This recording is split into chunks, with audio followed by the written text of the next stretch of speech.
So today's focus is Moses' leadership. We're not going to look at a continuous narrative, but what I've done is to make selections from different parts of the book of Exodus. And we'll be looking at those selections today. And then we will continue to look at some selections from the book of Numbers and Deuteronomy. Genesis, Moses is, of course, absent entirely in the book of Genesis. He's not born yet, and has a very minor role in the book of Leviticus. So our focus is going to be Moses, Exodus, Numbers, and Deuteronomy. And having said that, I'm going to share my screen and we're going to jump in. Okay, so let's see if we can get rid of this. There we go. Okay, so this is chapter 2 of the book of Exodus. Chapter 1 just talked about Pharaoh's concerns that there are too many Israelites and that they will rise up against Egypt. And so he conceives a plan Oh my God. to eliminate at least the population growth of the Israelites first by convincing the midwives that they should not, that they should intervene and make sure that no Jewish males, no Jewish boys are born. And then even worse is he decrees that all the boys who are born should be thrown into the Nile. And that's where we are now as we begin chapter 2. So a certain member of the house of Levi, he is unnamed, went and took to his wife, a woman of Levi. These are, you get a sense here of the sense that they are enslaved, that they really don't even have names. They're anonymous in the sense of not being alive, not having personalities, because of their oppression. So the woman conceives and bears a son. She sees he's beautiful and she hides him for 3 months. She can't hide them any longer. She gets a wicker basket. She caulks it with bitumen and pitch. She puts the child in it, places it in the reeds by the bank of the Nile. And his sister, also at this point, unnamed, stations herself at a distance to see what will happen.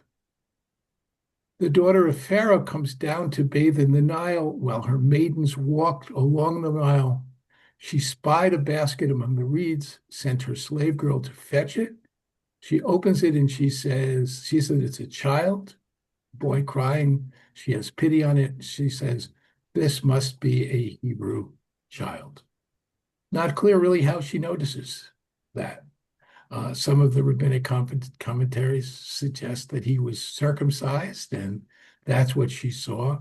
Or I think more likely, she realizes that only a Hebrew mother would send their child off like this in a desperate attempt to save him. Then his sister, who of course we later know will be Miriam, says to Pharaoh's daughter, shall I go and get you a Hebrew nurse to suckle the child? And Pharaoh's daughter says, yes. And so she goes and she gets Moses' mother. And Pharaoh's daughter says to her, take this child, nurse it for me. I will pay your wages. So the woman took the child and nursed it. And when the child grew up, she brought him to Pharaoh's daughter, who made him her son. She named him Moses, saying, I drew him out of the water. Okay, so what do we have here?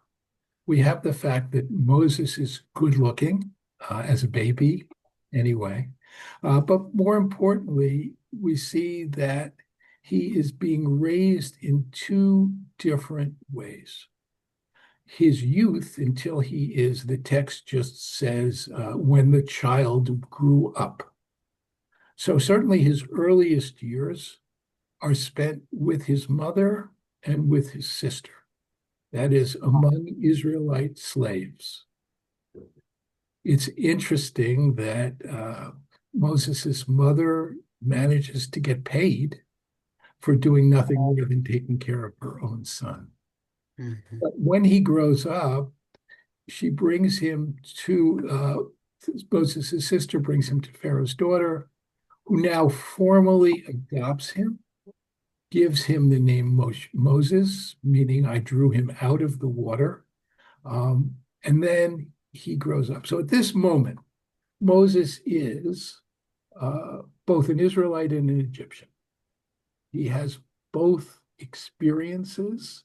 And one of the questions that we have about him at this point is, who does he see himself as? But I wanted to point this out, and we'll see what happens in a minute. I wanted to point this out because I think one of the things that makes Moses an exceptional choice as a leader is that he is both an insider and an outsider in both cultures. He knows the Egyptian, not only does he know Egypt, he knows the Egyptian court. He has grown up as a prince. He is very familiar with that. And yet, he's also knows in a deep sense that he's an Israelite. He's both an insider and an outsider in both communities. Uh, and in a moment, we're going to see what he chooses and how he demonstrates it. Before we do that, I want to just sort of, first of all, welcome anyone who's joined us. Maddie, I see you're there. Good to see you. And to just think back over previous leaders, as it were, and particularly Abraham. Um, I was at the gym yesterday. I work with a trainer who's a religious Christian, and I told him I was teaching this class, and he said, "Why not start with Abraham? Why Moses?" And I didn't start with Abraham because Abraham is not really a leader, at least not of the Jewish people. He may show some leadership qualities, but there is no Jewish people until the time of Moses, and therefore there is no people to be led. Though Abraham is, after all, the head of the clan, it's a little bit different. But with Abraham, we have no sense of why God chose him. It seems to come out of the blue. We just know it says, Lech Lecha. God said to Abraham, out of nowhere, leave your land, your native land, go to the place that I will. In the case of Moses, as we look at his early life, we begin to see perhaps signs of why God would have chosen him. There's enough of a backstory here that we get a sense of the kind of person who might be the right leader for this situation. And one of the questions I want to ask as we go through these various people is why they were chosen. Why this person? And Moses, we know the most about. When we get to someone like Deborah, who will be our next leader, we know nothing about her. It's a mere two chapters. And yet, I think if we look carefully at that story too, we get a sense of why she would have been chosen as a leader. So here we are, before we get back to Moses, having grown up, having his first adventure, as it will, and it'll be defining. Let me just ask if there are any questions or comments. Yeah, Barry.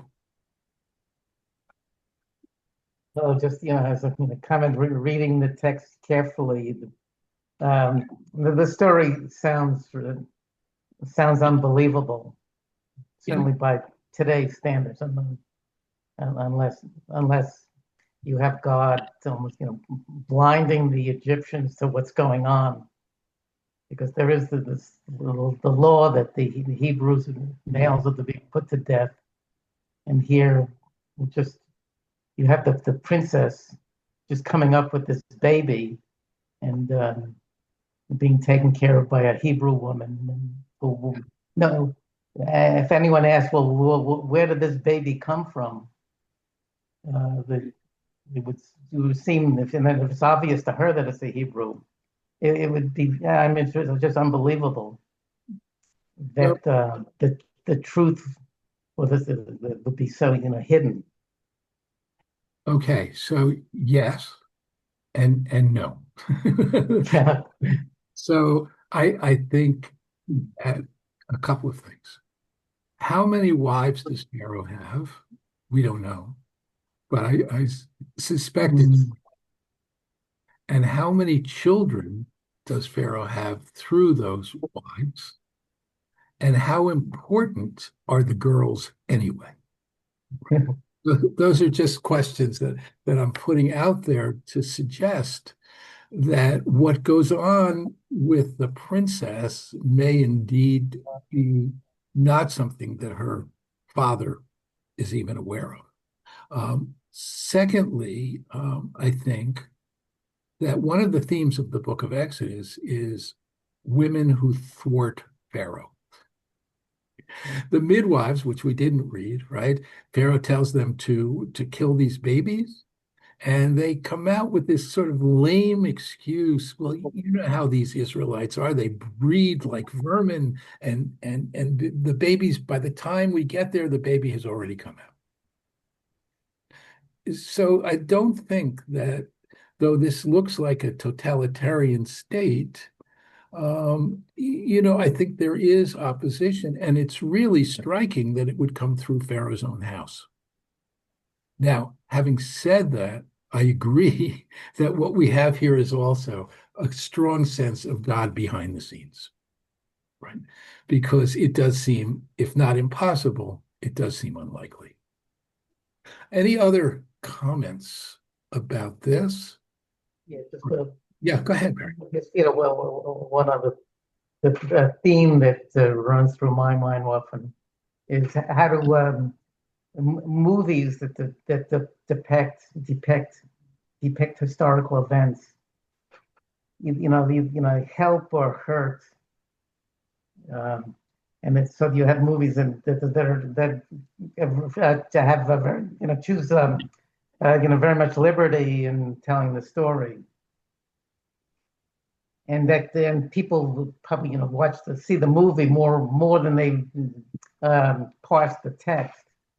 Yes, and that is certainly true. I'm struck by Because there's the Ten Commandments. There's also a cartoon, The Prince of Egypt. yes, yes, They're very entertaining, but I don't.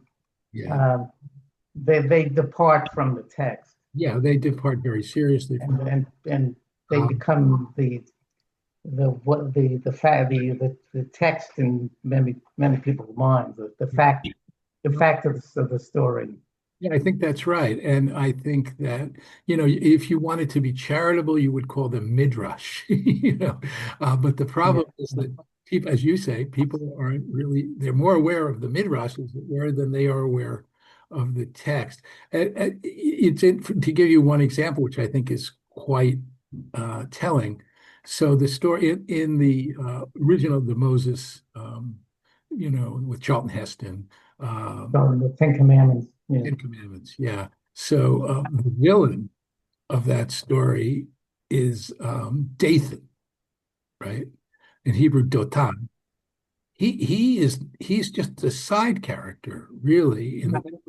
It's Korach who is the villain, and Dathan is with him. So you wonder why it is that when the movie was made, they didn't talk about Korach. And I think the answer is because it's Korach. I think it was a decision that was made because those chets, they're hard to say. So Dathan, that's much better, much easier. But yes, those stories are really distorted. Um, and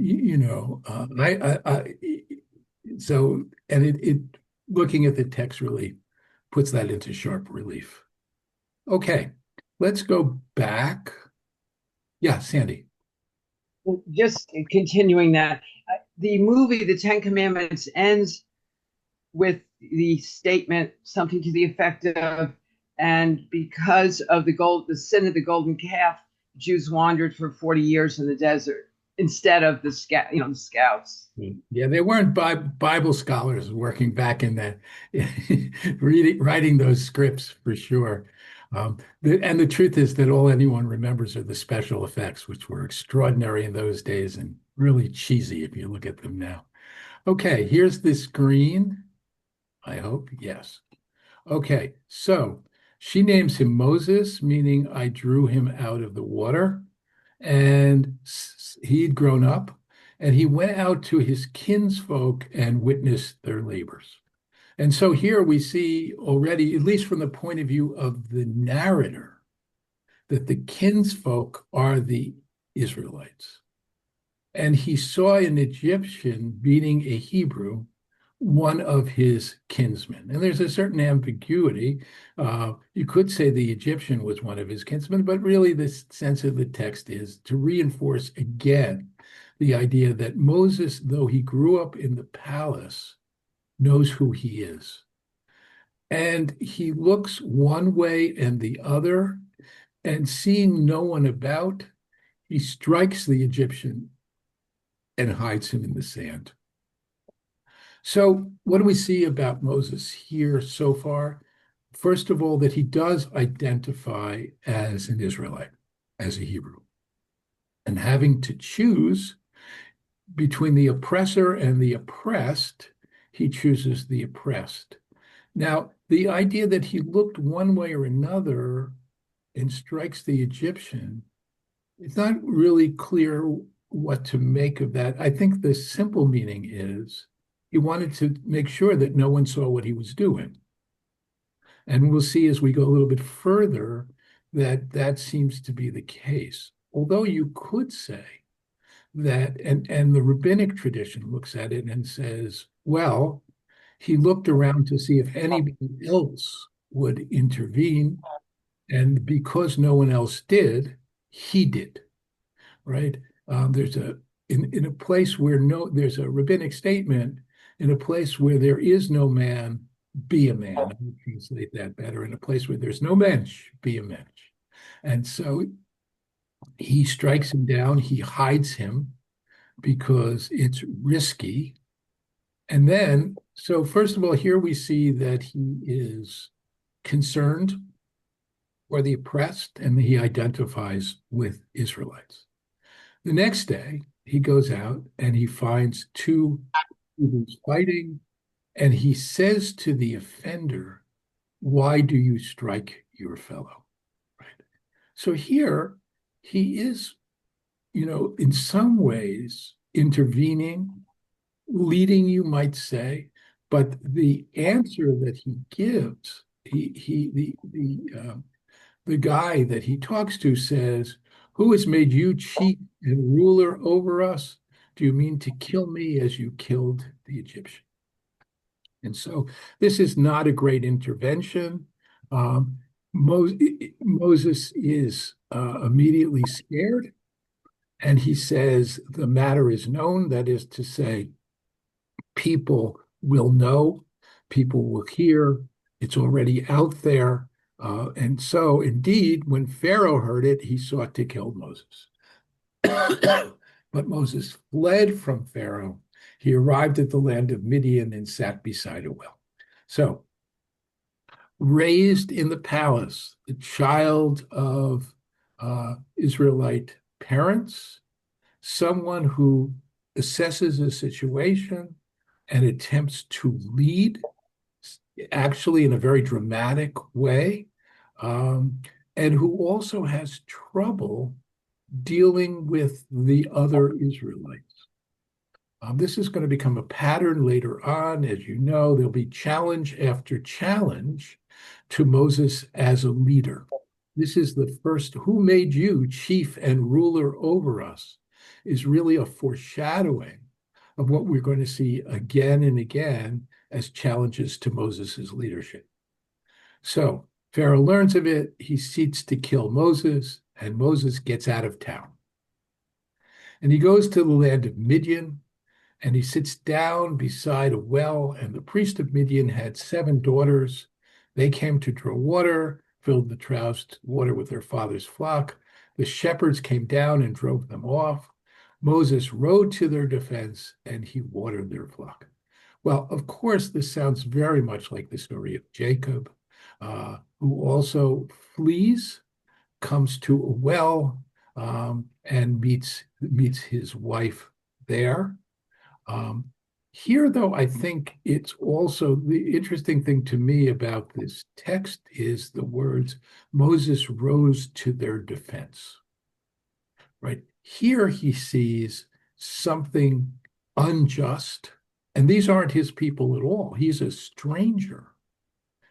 But the shepherds come and drive them off, and Moses rises to their defense, and he waters the flock. He not only chases them away, but he waters the flock. This whole Genesis theme coming into play here. They go to their father. He said, how is it that you've come back so soon? And they said, an Egyptian rescued us from the shepherds. He water and watered our flock. So it's striking that Moses is seen here as an Egyptian. The Egyptians see him as an Israelite, and the Midianites think that he's an Egyptian. He says to his daughters, who is it? Why did you leave this man? Ask him to break bread. Moses consented to stay with the man, and he gave Moses his daughter Zipporah for a wife. And she bore him a son named Gershon, for he said, I have been a stranger in a foreign land. A long time after that, the king of Egypt died. The Israelites were groaning under bondage, and they cried out, and their cry for help rose up to God. So here, and we'll see this more directly later, here Moses encounters his father-in-law, who will have a profound influence on his life, who is Ru'el, as he's called here, though in other places, of course, he's called Yitro or Jethro. He is a Midianite priest, a kind of leader, a religious leader. And he will grow up here as well. Not his youth, but as a young man, he will learn from Jethro, from his example, and he will also have a very particular role, and that is to be a shepherd who looks after sheep. In the Midrash, God looks at Moses and he sees him shepherding, and one little lamb goes off by itself, and Moses runs to rescue it. And God reflects on this and says, this is the kind of man who I need to look after my flock. And so you see here again, we have this sense of a variety of circumstances which indicate Moses's leadership. And now we put him in a situation where he is beginning to be instructed, actually, by example of how a religious leader lives. We're going to jump ahead now to the burning bush. Hold on a second. I heard, did someone have a... Yeah, I have a question. Sure.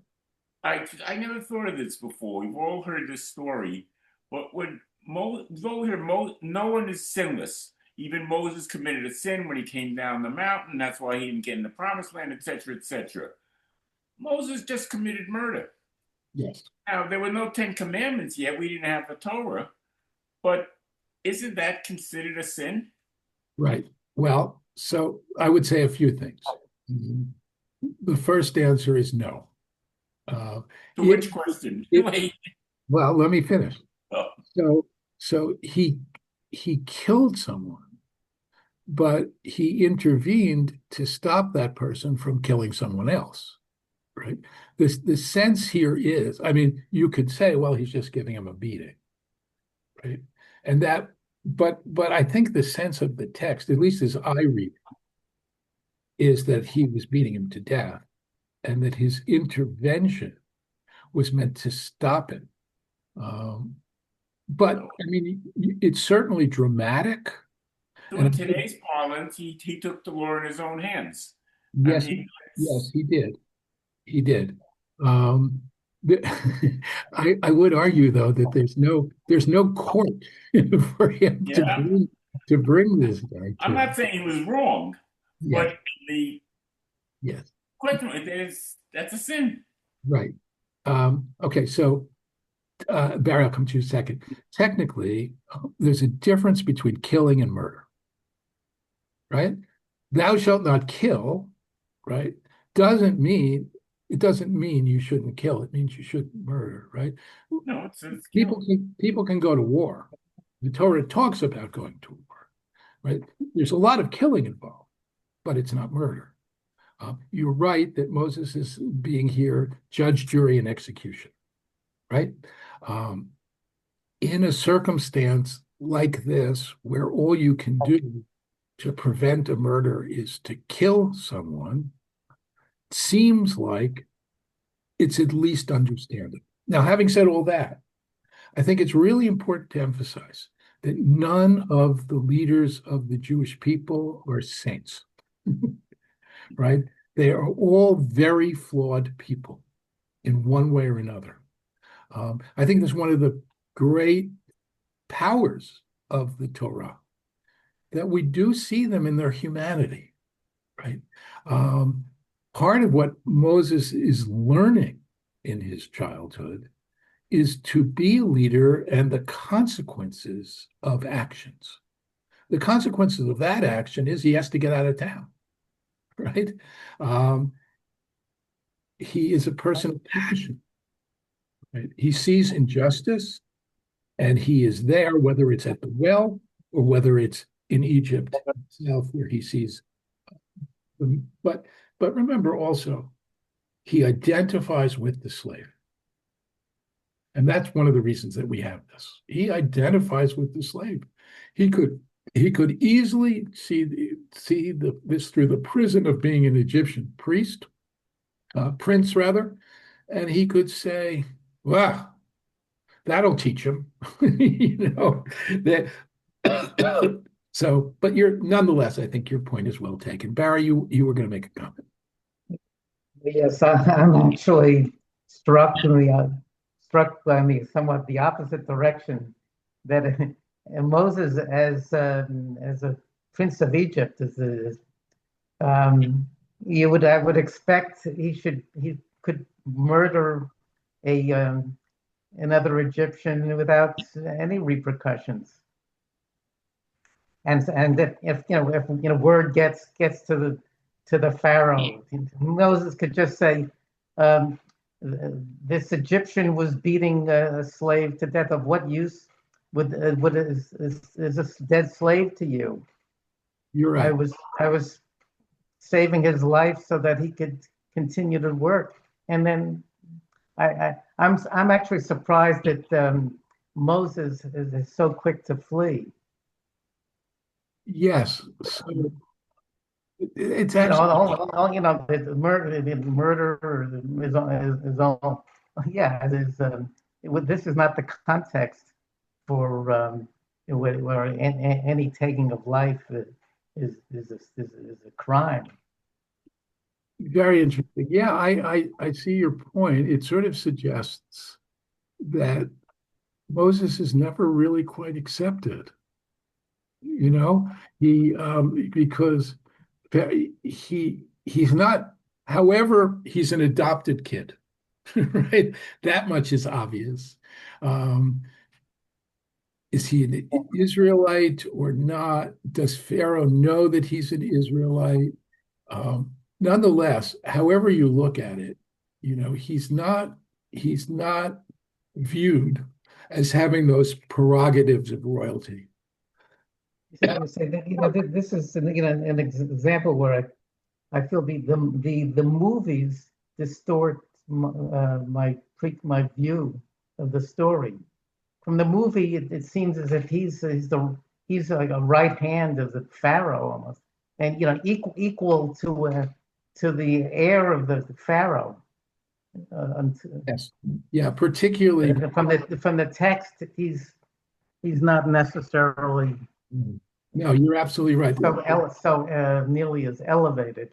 Yeah, no, I think particularly the movie, well, all of them, but particularly, Moses, Prince of Egypt, as if he's the crown prince, right? He's right, and and also with the Ten Commandments, that sense of betrayal, Yul Brynner, so yeah, I think that's right.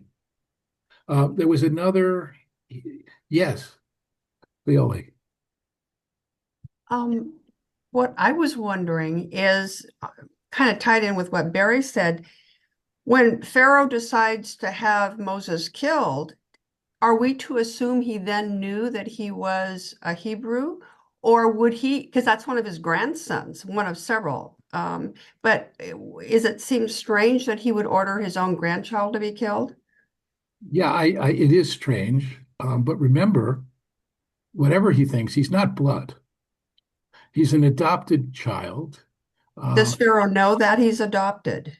I don't know that Pharaoh knows he exists. Okay, You know, I mean, again, you're okay, not the Prince of Egypt, and we have to take those, spectacles off. Uh, okay. how many kids does the Pharaoh have? How many harem? How many in the harem? Right. Right? Um, and if he looks, what he's going to see, maybe he'll see that it's a Hebrew child.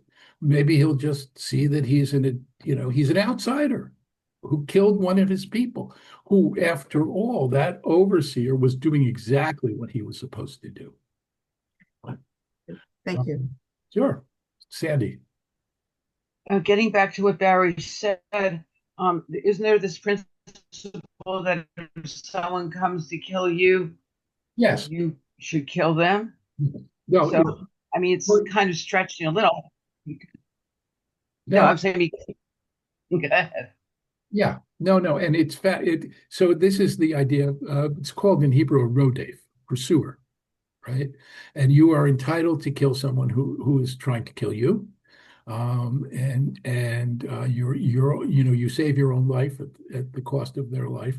Um, the and it's true, at least in the Talmud, that also applies to a third party in this kind of situation where you see somebody trying to kill someone else, and the only way you can intervene is by killing them, then you should kill them. That's the sense in the Talmud. Although the Talmud is very careful to say, well, could you have done this? Could you, right? Was there a way that, you could, as it were, shoot them in the leg? Could you, right? It's only, it's only justified if there was no other alternative. But yes, I do think that. And I think in general, I think that's the case in America as well. Although, in my opinion, it goes too far, right? Where they tell you can shoot anybody who happens to be on your property in certain states. But that idea that you can kill in order to preserve life seems pretty inherent. What's difficult here, as it's been pointed out, right, is that first of all, that Moses is held accountable by the Pharaoh. And that, well, I'll leave it there. Okay. So let's go back and see now. Moses, we're going now to jumping ahead to the burning bush.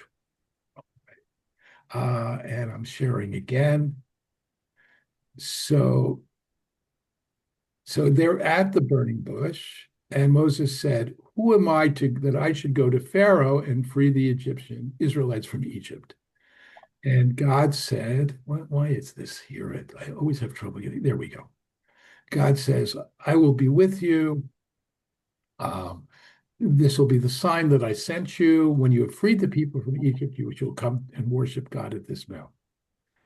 And Moses said, "When I come to the Israelites, what should I say to them?" And God says, "The God of your father's house has sent me to you. And when they ask me, what is God's name? What shall I say?" And God says to Moses, "Yeah, Sherry, yeah, I will be that I will be, something like that. Thus say to the Israelites, yes, sent me to you. And God says further to Moses, thus you speak to the Israelites, Adonai, God of your fathers, of Abraham, Isaac, and Jacob, has sent me to you. This will be my name forever, my appellation for eternity. And Moses says, what if they don't believe me and don't listen to me, but say, right, Adonai did not appear to you? So Adonai said to him, what's in your hand? He says, a rod. God says, cast it to the ground. It becomes a snake. Moses pulls back. God says, put out your hand, grasp it. Puts out his hand. He seizes it. It becomes a rod, that they may believe that Adonai, the God of ancestors, God of Abraham, Isaac, and Jacob, did appear to you. And then he says, put your hand in your bosom, puts his hand in his bosom, takes it out. It's covered with snowy scales. God says, put your hand back. He puts it back. He takes it out. It was like the rest of his body. And if they do not believe you, pay heed to the first sign, they will believe the second. And if they don't believe both of these signs and still don't listen, it takes some water from the Nile, pour it on the ground, and it will turn to blood. So God's giving Moses all kinds of equipment here. And I would also take note of the fact this idea of putting his hand into his bosom below his garment and then taking it out and showing that it has these scales. This disease, Sarat, it's called later in the Bible, often translated as leprosy, but it's not actually leprosy, is associated with death, right? A person is like one who is dead who has this. And so what Moses is being told he can demonstrate is enormous power. Not just that he can turn a serpent into a stick into a serpent and back again, but that he, in some sense, has the powers of life and death. And if that's not good enough, God says, then we'll do this trick with the water. And then Moses says, please, my Lord, I have never been a man of words, either in times past nor now that you have spoken to him, your servant. I'm slow of speech and slow of tongue. And God said to him, who gives human speech, who makes them dumb or deaf, seeing or blind? Is it not I? Go, and I will be with you as you speak, and I will tell you what to say. And Moses says, make it someone else. Right? Let someone else be your messenger. And Adonai becomes angry, and he says, there's your brother Aaron. I know he's a good speaker. Even now he's setting out to meet you. He'll be happy to see you. You'll speak to him. Put the words in his mouth. I will be with you and him as you speak, and tell both of you what to do. And he will speak for you to the people, and he will serve as your spokesman, with you playing the role of God to him, and take this rod with which you will perform the sign. So it's like Moses will be God, and Aaron will be the prophet who's the spokesman. So what we see here, let me stop sharing. What we see here is Moses' extraordinary reluctance. I wouldn't even call it humility, though Moses is later on described as the humblest of all human beings. I think it's an unwillingness to lead. It's a sense of his own shortcomings getting in the way of his leadership. Now, first of all, I want to point out that this is pretty characteristic of prophets. Prophets are generally people who don't want to be in that role. The most extreme example, of course, is Jonah. God sends him to Nineveh and he gets on a boat and goes the other way, right? He's not interested, but we see it again and again with prophets that they don't feel worthy, they don't feel adequate. Um, Maybe there's an element even of fear here. Moses's basic objection is they're not going to believe that you sent me.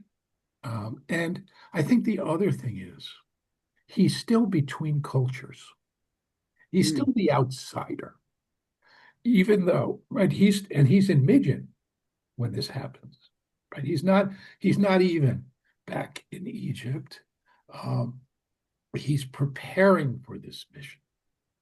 But the other thing is he is willing to kind of press a point against God. He has a series of arguments here, which he says, no, you got the wrong guy. And God seems to be willing to reassure him, right? Okay, all right, well, let me give you these things. And you'll be able, this will work. You can use these things. And then Moses is still back at him, right? At God says, well, yeah, I can't speak. I'm not a talker. So much so that God becomes angry.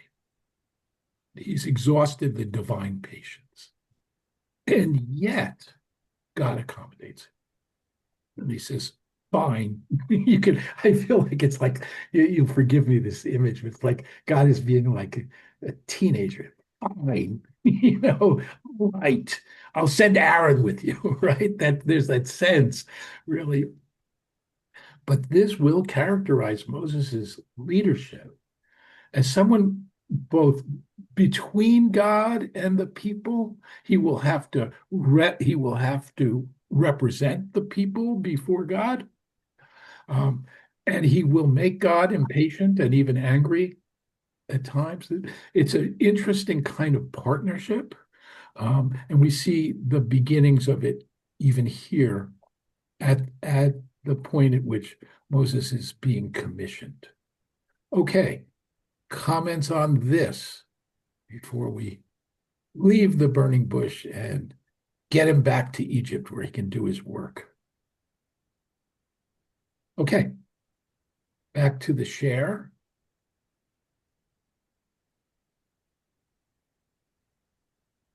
I don't know why this goes away eventually. Okay, or sometimes there we go. So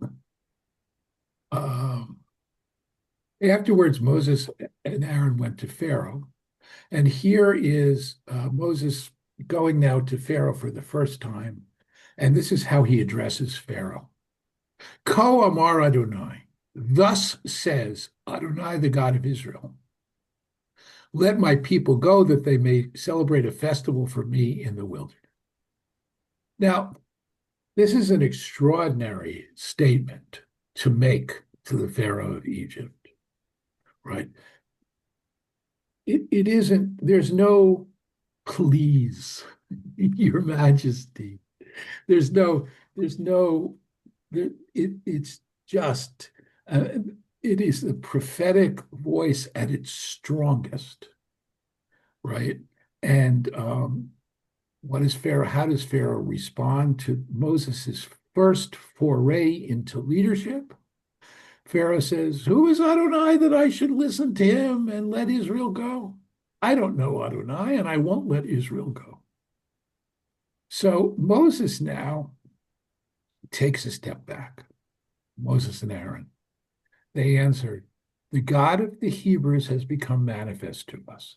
Let us go, please, a distance of 3 days to the wilderness to sacrifice to our God, Adonai, lest God strike us with pestilence or sword. So this shows you in some sense Moses' adaptability as a leader. And he's learning. This is not, right, the first statement that he makes is as God's mouthpiece. Right? Ko Amar Adonai, quote, let my people go. But that doesn't work. And Moses now has to fall back. And what he says is not a direct quote from God. Now we see Moses who has to somehow complete his mission, and he's, as it were, thinking on his feet. The God of the Hebrews has become manifest. So look, Your Majesty, God came to us, let us go. 3 days. Now we have a sense it's not celebrate a festival. He says it's just 3 days. We're going to go 3 days into the wilderness. And why? Because we are afraid that God will kill us. We have no choice. You have to understand our situation, right? Unfortunately, Moses is trying to appeal to Pharaoh's humanity here, but he doesn't care. And in fact, things get worse. But the king of Egypt said, Moses and Aaron, why do you distract the people from their tasks? Get to your labors. The people of Israel of the land are already so numerous, and you would have them cease from their work, right? Because 3 days, he's gonna lose 3 days of work. So the same day Pharaoh charged the taskmasters and overseers of the people, you will no longer provide the people with straw for making bricks. They'll have to get it themselves, but impose upon them the same quota of bricks. It'll be more work, but they still have to do the same amount. For they are shirkers. That is why they cry, let us go and sacrifice to our God. Let the heavier work be laid on those who are involved. Let them keep at it and not pay any attention to deceitful promises. Now, the overseers of the Israelites found themselves in trouble because of the order. You must not reduce your quantity of bricks. They leave Pharaoh's presence. They come to Moses and Aaron standing in their path, and they say, May Adonai look upon you and punish you for making us loathsome to Pharaoh and his courtiers, putting a sword in their hand to slay us. Remember, Moses said, God will send swords against us. Well, now these people he's trying to help say, in fact, Moses is the one who's doing it. And Moses turns to God now, returns to God, and he says, My Lord, why did you bring harm on this people? Why did you send me? Ever since I came to Pharaoh to speak in your name, he has dealt worth with the people, and still you have not delivered your people. Right. So here we're seeing Moses really at a low point. He has taken on this mission. He's gone in, and he's simply made bad situation worse. And he does not have the support of the people. Right. Moses has tried to assert a certain amount of leadership. He doesn't really succeed. And in fact, now he's faced with the fact that he's created a catastrophe. Everybody is going to suffer because of him. Right? So what we've seen so far is Moses's ideal positioning to be the leader, but no understanding really of how to be effective. We've also, though, seen that he's adaptable.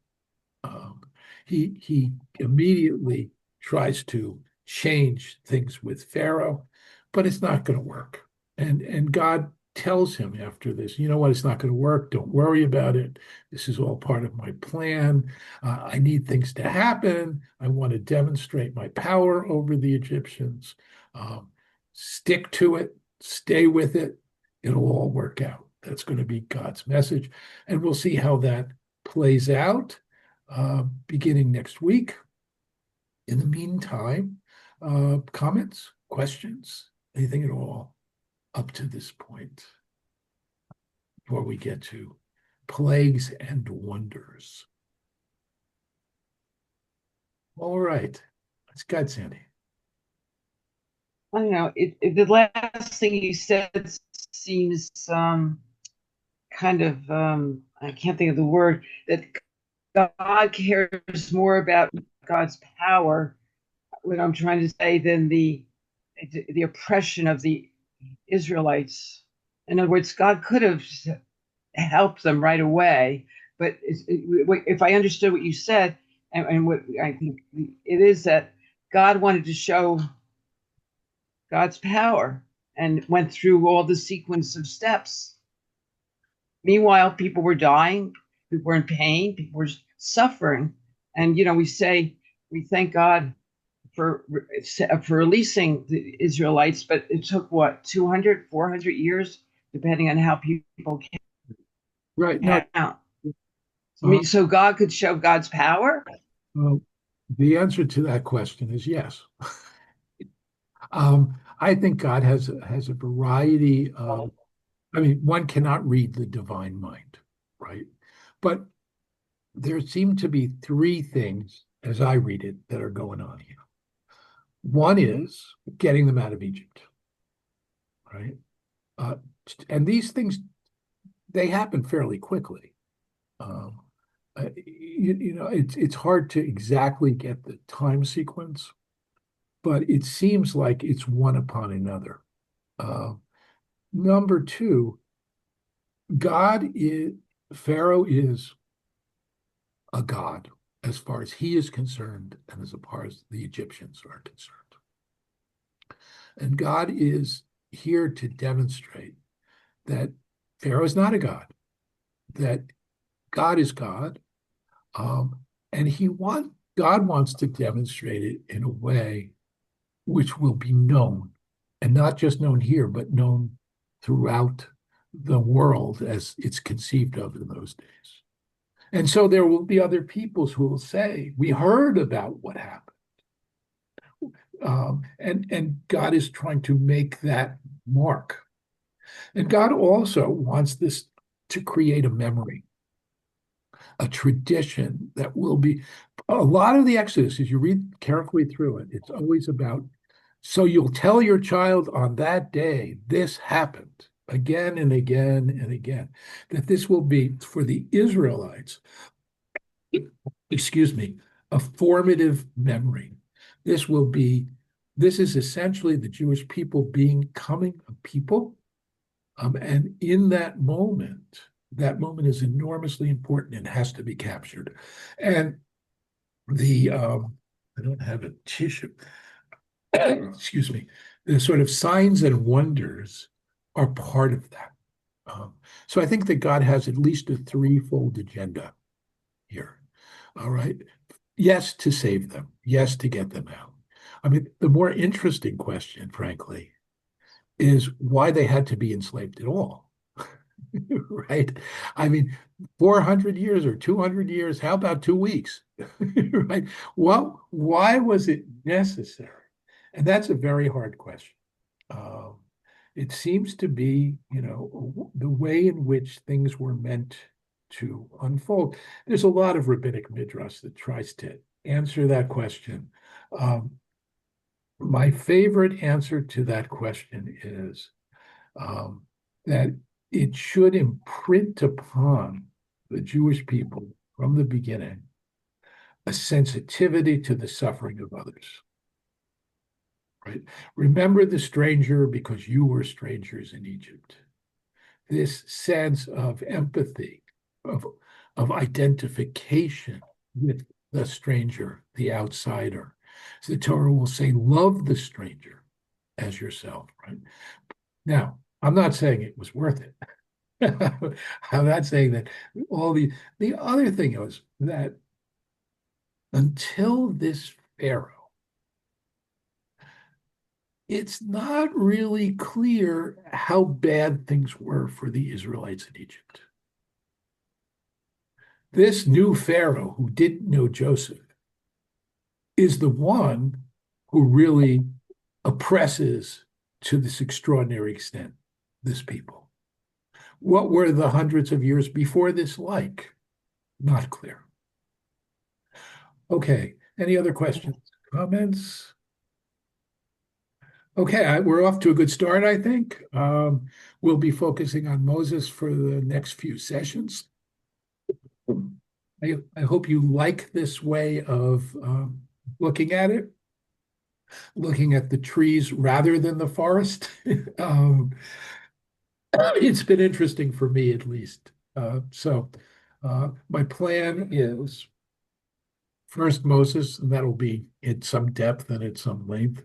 We're going to move in some sense chronologically through the Hebrew Bible, through the Tanakh. And so we'll look at two judges, at Deborah and Samson. Deborah is a fascinating figure, and frankly, I also wanted a woman. And there's not a lot of female leaders among the Jewish people. So we'll look at her, we'll look at Samson, because he is a sort of a paradigm of who would choose him as a leader. But we'll see that. And then moving on, I want to get to Samuel and then Elijah, and we'll keep going. Okay, great to see you all. Look forward to seeing you, God willing, next week. And in the meantime, enjoy this first full week without a holiday. It's ironic. The name of the new month, which starts this week, is Mar Cheshvan. And there's a rabbinic, it's a kind of midrash. It's really a play on words. The name of the month is Mar Cheshvan. But they say Heshvan is mar. It's bitter. Why is this month bitter? There are no holidays. We had all this rejoicing. Well, with all due respect to the rabbis, I'm done with the holidays. There are an awful lot of them. And I'm so grateful just to have a normal week.